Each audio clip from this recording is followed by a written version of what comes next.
s'il faut les faire, on va les faire.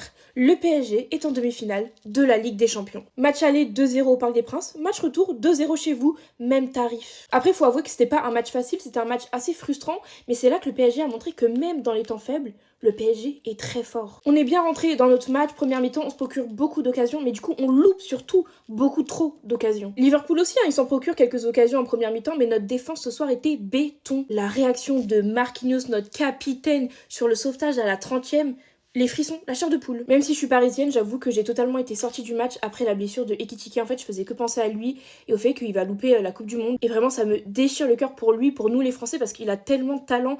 Et en fait, je sentais tellement qu'il allait faire une Coupe du Monde incroyable.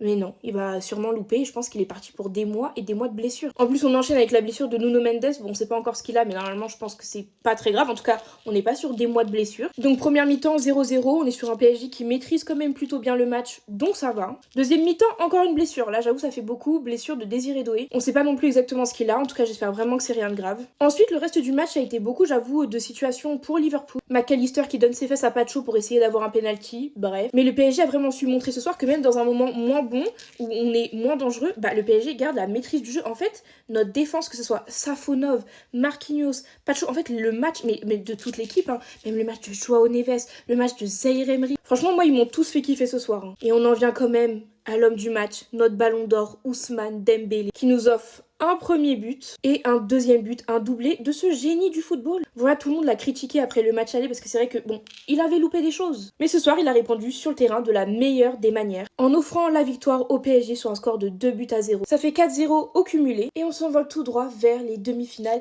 Et honnêtement, je commence à croire au back-to-back. Là, j'ai qu'une hâte, c'est de connaître notre adversaire, donc demain, je vais bien regarder Real Bayern. Même si je crains un peu plus le Bayern que le Real, j'espère vraiment de tout mon cœur que le Real de Mbappé va être éliminé, tout comme le Barça a été éliminé ce soir. Franchement, la vie est que belle. Mais que ce soit PSG Bayern ou PSG Real, ce sera une superbe affiche de demi-finale. Là, on est juste à 3 matchs du back-to-back, les gars. 3 matchs du back-to-back. Donc oui, je commence à m'autoriser à rêver.